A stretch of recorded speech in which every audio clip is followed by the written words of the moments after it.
Shalom, family. Shabbat shalom. The soul food topic on tonight is abortion. Okay. For our people, this may seem to be a touchy topic, something people may not want to talk about.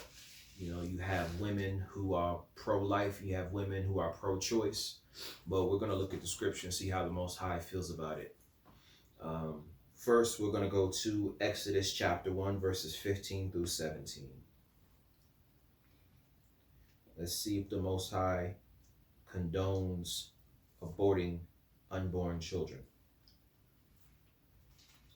This has become a trend among our women and among our men who support such things. But let's see how the Most High feels about it. So Exodus chapter 1, verses 15 through 17. And it reads, "And the king of Egypt spake to the Hebrew midwives, of which the name of the one was Shiphrah, and the name of the other Puah. And he said, When ye do the office of a midwife to the Hebrew women, and see them upon the stools, if it be a son, then ye shall kill him. But if it be a daughter, then she shall live. But the midwives feared God, and did not as the king of Egypt commanded them, but saved the men children alive." That's a mouthful right there. In the last scripture there, you see that those midwives feared God and they refused to hearken to the voice of the king and kill the children, but keep them alive. Now, when we're thinking about abortion, we're thinking about killing unborn babies. But these midwives, were commanded and commissioned of the king to not kill them, prenatal abortion, if you will, but right at the time of birth, to snuff their lives out, the men children, as soon as they be born. Okay? Now, what you have to understand is that here in the book of Exodus, chapter 1, we realize that a king came over Egypt that knew not Joseph, that hated the Hebrews, that hated the Israelites, and this was his plan to exterminate and to reduce the numbers of our great ancestors. This was the very first plan of eugenics. Okay, eugenics being a method or a way of sterilizing or reducing birth populations, demographics, destroying a race, eugenics. So this Pharaoh over Egypt implemented the first plan of eugenics. And this has not been the last. Margaret Sanger, who founded Planned Parenthood, she also formed that institute as a plan of eugenics to destroy the children of Israel. All right, so when our young single daughters of Zion, whether with their boyfriends, whether with their parents' consent or by themselves, go into these clinics and have abortions, understand that they are falling victim to the same plans of eugenics that were instituted way, way back in the land of ancient Egypt, to kill the man-child and keep the women alive. But what was the purpose of keeping those women alive? Is it so that they might keep the Hebrew customs of Abraham? No. So that these women might grow up in the land of Egypt, assimilate, learn the ways of Egypt, and then marry Egyptian men and be absorbed into the Egyptian population. And so that in time, these Hebrew women would be weeded out. There would be no more Hebrew people. That they would become one people. They would become an Egyptian people. There'd be no more Hebrews. This was the plan of Pharaoh. But it says that the midwives feared God and would not listen, but they kept the man-children alive. Okay? From there, we're going to go to Deuteronomy chapter 28, verses 56 through 57. Deuteronomy chapter 28, verses 56 and 57.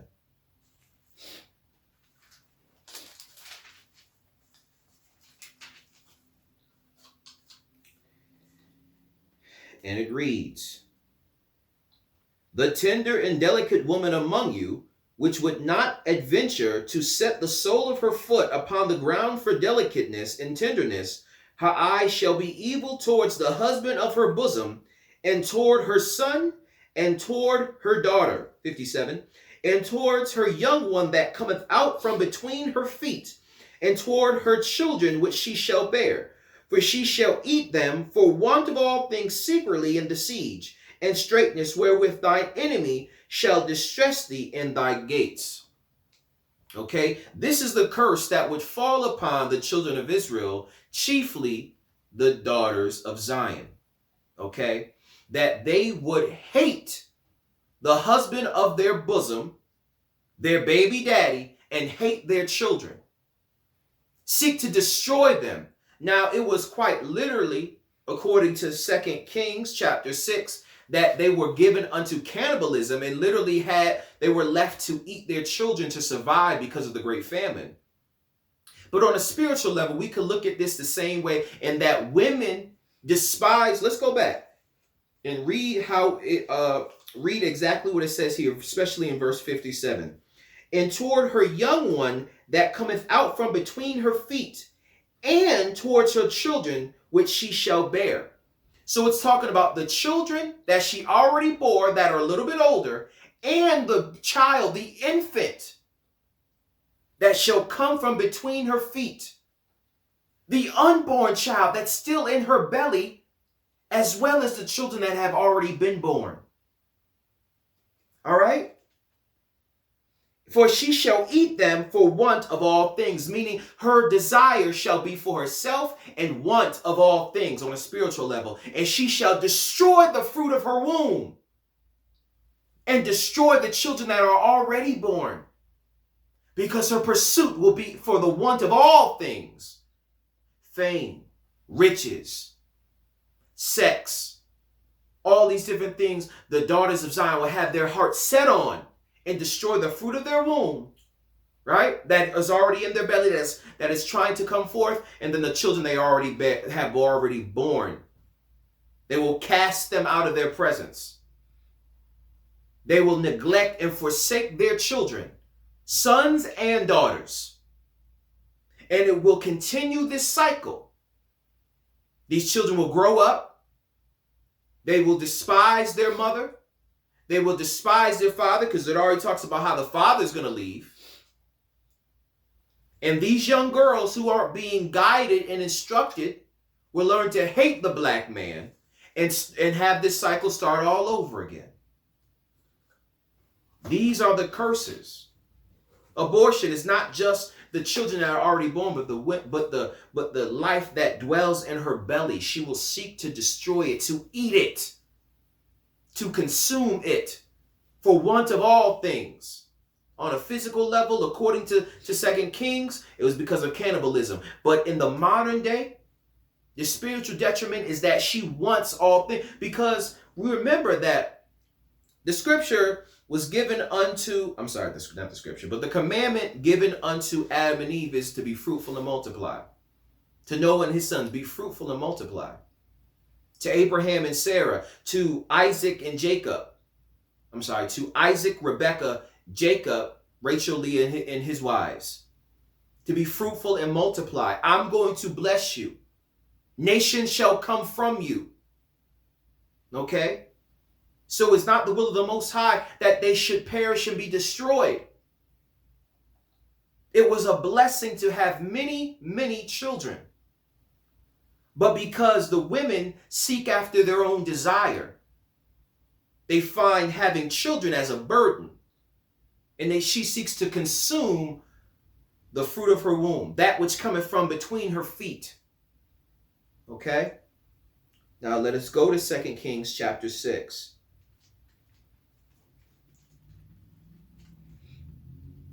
Matter of fact, I'm going to leave that alone. I'm not even going to go there.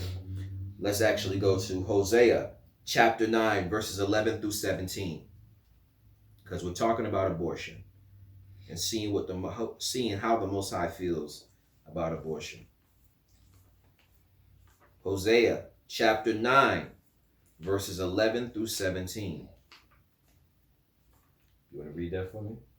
If you want me to. Yeah.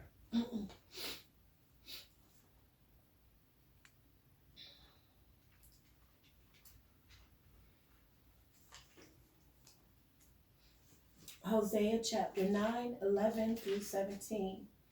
As for Ephraim, their glory shall fly away like a bird, from the birth and from the womb and from the conception.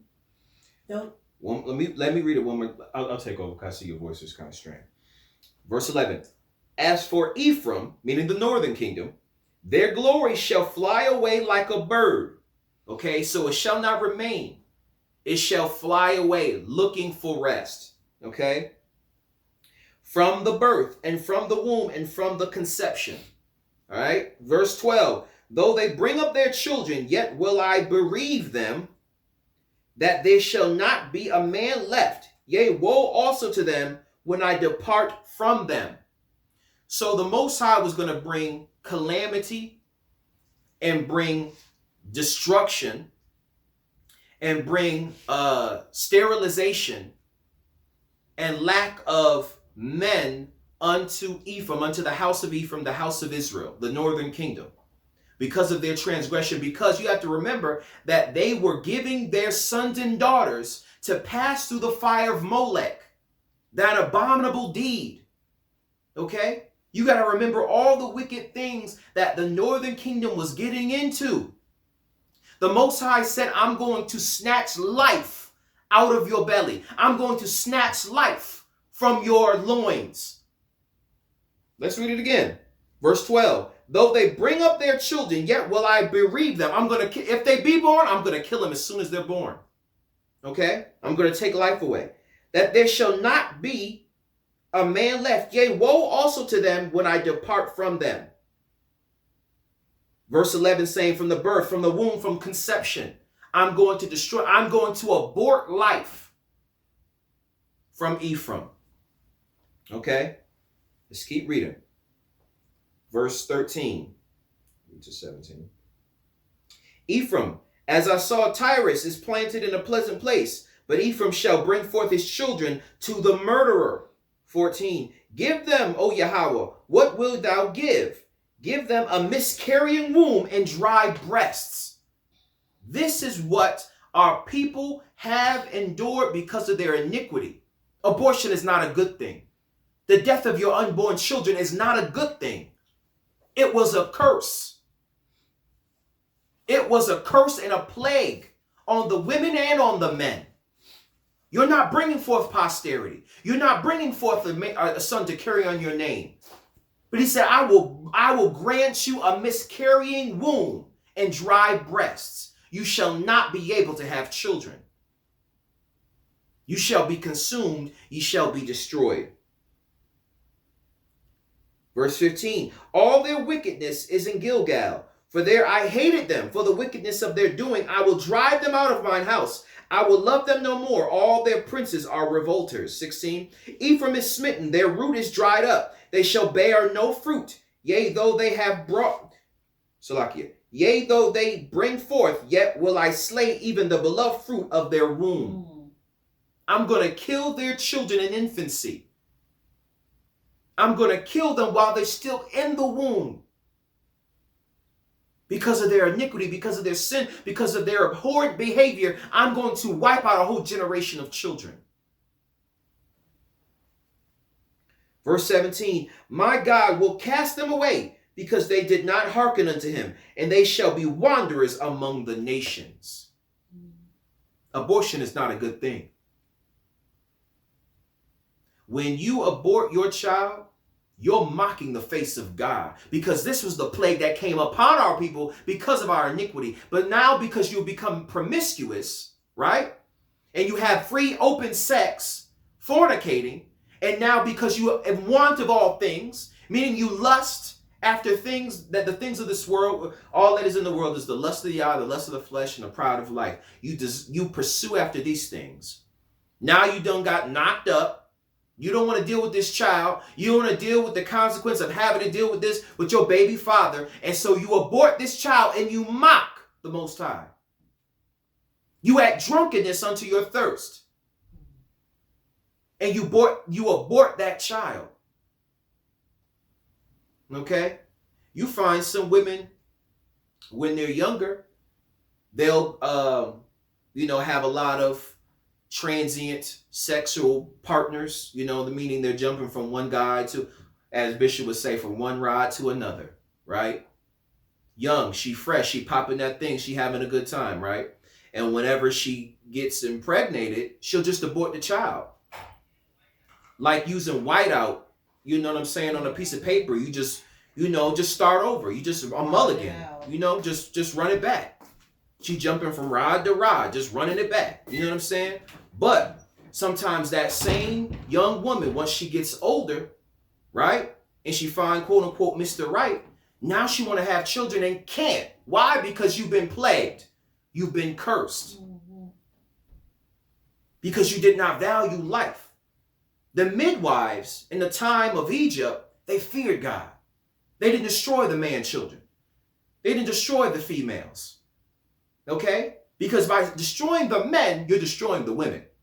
Because in time, if there are no men, then what other choice is there for the women other than to marry Egyptian men and then eventually be absorbed as a people into the Egyptians? Because according to Numbers, that they shall be called by the seed of their fathers. So if these children that are born of these Hebrew women have Egyptian fathers, they're Egyptian. There's no Hebrew men to bear. So these Egyptian mixed boys will grow up and marry other Egyptians or the remainder of those Hebrew girls, and they'll just continue to mate back into the Egyptian race, and there'll be no more Hebrews. So if these women would have followed through with it, you eventually would have exterminated your race. They probably would have been dead and gone and not have seen the consequence of their actions. But they feared God and said, we will not do this. Secretly, we're going to keep them alive. If we got to hide them under the bed or do something. Okay? It's not a good thing to abort your child. The Most High was plaguing Ephraim. I'm going to kill them children with miscarriages before they're born because of your iniquity. And if happenstance, you actually get through your pregnancy and you bear them, they're going to drop dead right there as the midwife is carrying them to you. They're going to be stillborn. I'm going to kill them in their infancy. It's not a good thing. Okay? Can we go to 17? Yes. Let us go to Ezekiel chapter 16, verse 20. The book of Ezekiel chapter 16, verse 20.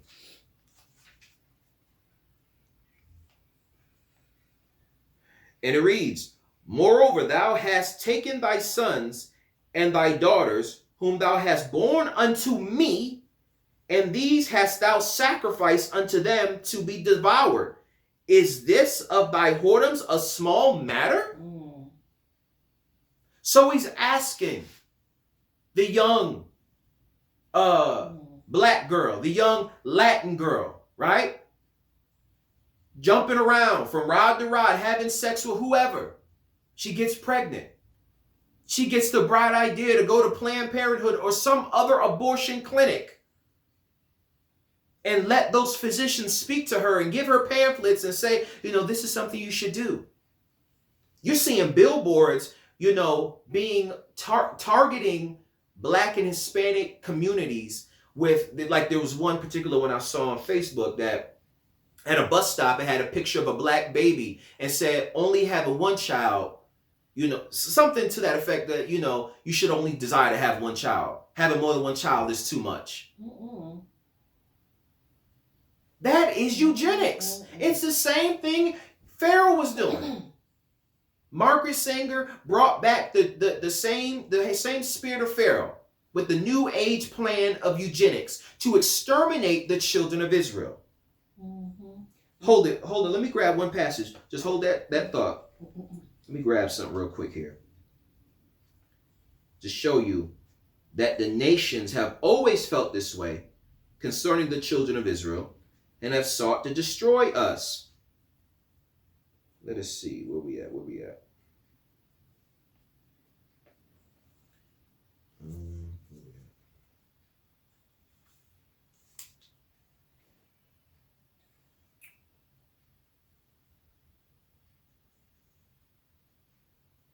Here we go. Psalms chapter 83, verses 1. We'll go to 1 through 6. Psalms 83, 1 through 6. Keep not thou silent, O God. Hold not thy peace. Be not still, O God. Verse 2. For lo, thine enemies make a tumult, and they that hate thee have lifted up the head. They have taken crafty counsel. Crafty counsel. Margaret Sanger and all the other individuals. Bill Gates with his vaccines. We need to go into Africa. Why do you need to go into Africa? And have trial run on Africans and use them as guinea pigs. You need to try the vaccine in Black and Hispanic communities first, right? Before the wealthy whites, you need to go into the Black and Hispanic communities, African villages, and try it out on us first, right? They have taken crafty counsel against thy people and consulted against thy hidden ones. The children of Israel have been hid because of our iniquity, so he has cut us off from our heritage. We have been discontinued from our heritage. We are his hidden ones. 4, they have said, come, let us cut them off from being a nation, that the name of Israel may be no more in remembrance. This is what Planned Parenthood is all about. Cutting off Jacob from being the chosen elect seed of God. Let them be no more. This is what Pharaoh wanted to do. And these are what Esau wants to do today. Verse 5. For they have consulted together with one consent. They are confederate against thee. 6. The tabernacles of Edom and the Ishmaelites of Moab and the Hagarenes. So you see that Edom is the first one on the list. This is not quite the scripture I was looking for. Let me see if I can find the other one here. Bear with me. Let me see if I can find it. Might be.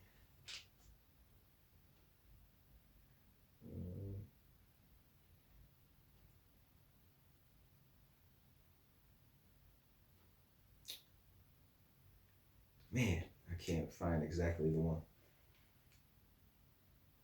It was something about the controversy of Israel. I'll have to find that. If you find that, that would be great. The controversy of Israel. So we're going to go back to Ezekiel chapter 16, verse 20. Ezekiel chapter 16, verse 20. Read it one more time. Moreover, thou hast taken thy sons and thy daughters, whom thou hast born unto me, and these hast thou sacrificed unto them to be devoured. Is this of thy whoredoms a small matter? Okay, the children that you bore, okay, they're not just for you. They're for me. Okay? You are my people. You belong to me. Think about what Deuteronomy says in that. I make not this covenant with those that stand here, but I make it with your children and your children's children, those who yet to have come into existence. I've made this covenant with them. They belong to me. I purchased them. I redeemed them. I brought you over here on eagle's wings to myself. Okay? So you don't have no right to destroy my life and destroy my children. The Most High is speaking his children. You can't destroy my children. Is this a small matter? Are these whoredoms a small matter? Because it's your whoredoms that lead to this. Because a righteous woman who has one husband, right, and lays with him, and they produce seed, she's not going to abort that child because she understands what that child represents. But a woman, a harlot, a whore, it is not advantageous to be having children at a regular interval. So you do away with the child so that you can desire the lust of your youth, to run after those things that satisfy you. A baby only gonna hold you back. A baby is only a hindrance. Okay? What was the scripture?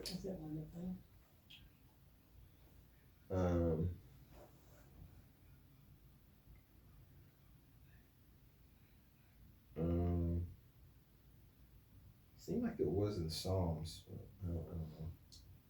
I don't know. How about, you wanted to say something? Yes. Go ahead and say what you wanted to say. You were saying about the billboard or something you saw with them saying having more than one child is too much. Uh-huh. And it just made me think about, and I know I told you this before, when I had my third child, the Department of Social Services came to my house and was telling me that I had too many children. And Yeah. was like suggesting to me that not to have any more. That was it? That's all I wanted to say. So it's the mindset that they try to put into us as Black people, as the minorities, to them. They're the superior race, So they want to if they're putting up, which I haven't seen that, and if I see something like that, I would be appalled that one child is too much. You shouldn't be wanting more than one child, because that's not too much, unless it's for these young people that just don't know what they're doing with a child. They don't need them. But if you're responsible to have children, you should be able to have as many as you want, and without the government coming in trying to tell you 1, 2, or 3 is too many. But, when you have an agenda to cut off the name of Israel, that they no more be a people, cut this nation off the face of the earth, just exterminate all of them, then yeah, that's the type of rhetoric you're going to push. One child is enough. Or no children. That's why abortion clinics are popping up all over the place. Okay? And not just the abortion clinics, but you see how the Most High is linking whoredom with the death of the children. Whoredom with the death of the children. So you see that, nowadays, even as I was coming up and being in high school, you have health class and all that. They would give out condoms and stuff like that. You would have I think it was like a condom truck or something like that. They would be handing out condoms. So this is what they do to make us promiscuous, to fill our heart with whoredom, not hardom, whoredom and lust, which will lead to that spirit which, desires to destroy the fruit of the Lord and the fruit of the womb. Because young men who are promiscuous and having sex with all types of young girls, right? When they find out that one of these girls they messing with gets pregnant, that's devastating. That's devastating. Why? Because your heart has been filled with whoredom. You're a whoremonger. Same thing with the young lady. She has become a whore. And the school system, the health the health industry, if you will, are prostituting our women out. This is what they want them to do. They want them to be promiscuous. They want them to explore their sexuality. They want them to do this because they understand spiritually that their promiscuity, their fornication, and their whoredoms will lead to them destroying the fruit of their womb. Either they can destroy them before they're born, or they can bring them to the grave once they be born. They can consume them once they be born. In Deuteronomy, it says that those that come in between her feet, or the children that she has born, so the ones that they grow up, and she don't care about them, she neglect them, she out chasing this and chasing that. Right? Is that it? No, that ain't it. I'll have to look and find it. Now let's go to 1 Timothy chapter 1, verse 9. 1 Timothy chapter 1, verse 9. Knowing this, that the law is not made for a righteous man, but for the lawless and disobedient, for the ungodly and for sinners, for unholy and profane, for murderers of fathers and murderers of mothers, for manslayers. This is also talking about destroying your children. Murder of mother, murder of fathers, manslayer. The next verse goes on and says, whoremongers. The law is to judge those who transgress it. Not judging a righteous man. Why? Because the righteous man is keeping the law. He don't need to be judged by it because he keeps it. Right? But these things aren't being taught in the Christian church. Right? Promiscuity is not being preached against. Fornication is not being preached against. It's kind of hush-hush. I can at least say that in the black Christian church, but I'm sure it exists in the white Christian church. A single black girl is in there, right? There is no leadership. There is no counseling or trying to, the pastor or, different men or older women trying to be a guardian or some sort of parental figure to that young woman, right? She may have a young child, and this girl is coming to church, coming to Bible study, coming to Sunday service. And when service is over, she going to her boyfriend's house or baby daddy's house and she's having sex. Or she's just, moving around from person to person. She's not being judged on these things. She's not being admonished on these things. She's not being reproved and rebuked. These are her whoredoms. So she go from having one child, she keep attending Sunday service week after week after week, and then lo and behold, she got another child. She ain't got no man in there. So where are these children coming from? These are her whoredoms. And they are not being addressed.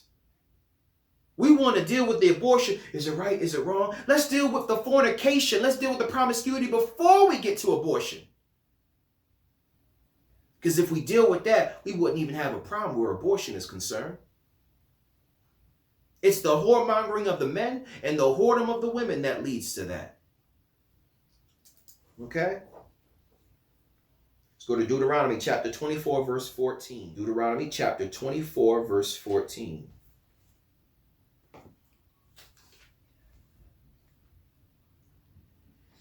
Thou shalt not oppress an hired servant that is poor and needy, whether he be of thy brethren or of thy strangers that are in thy land within thy gates. Thou shalt not oppress a hired servant that is poor and needy, whether he be of thy brethren or of thy strangers that are in thy land within thy gates. So, to be honest, I'm not quite sure why I chose that scripture. But let me go to Jeremiah 7 and 6 as the last scripture. I think it might tie in. It had to be a good reason why I put that in there. Jeremiah 7 and 6. I'm reading it like, what's the purpose of the scripture? Jeremiah 7 and 6. If ye oppress not the stranger, the fatherless, and the widow, and shed not innocent blood in this place, neither walk after other gods to your hurt. Okay? I think it has something to do, I feel like it has something to do like with the single mother, right? You have, single mothers with the baby father, baby daddy drama, and having young children and being pregnant. I think I was wanting to touch on that. But here in Jeremiah, the last part of verse 6, and shed not innocent blood in this place. When you perform an abortion, what do you think you're doing? Shedding innocent blood. Innocent blood. You think you're doing yourself a service by ridding yourself of the burden and the responsibility of having to feed another mouth. But you are a murderer according to 1 Timothy chapter 1 and verse 9. Here in Jeremiah 7 and 6. You are a shedder of innocent blood. What does it say also? Neither walk after other gods to your hurt. Remember, they passed their children through the fire of Molech. Once those childs were burned up, you think they had to worry about feeding them? No. Molech was able to enjoy them. You said once those Children, same thing. Okay? But the scripture said, where were we reading? Was it Hosea?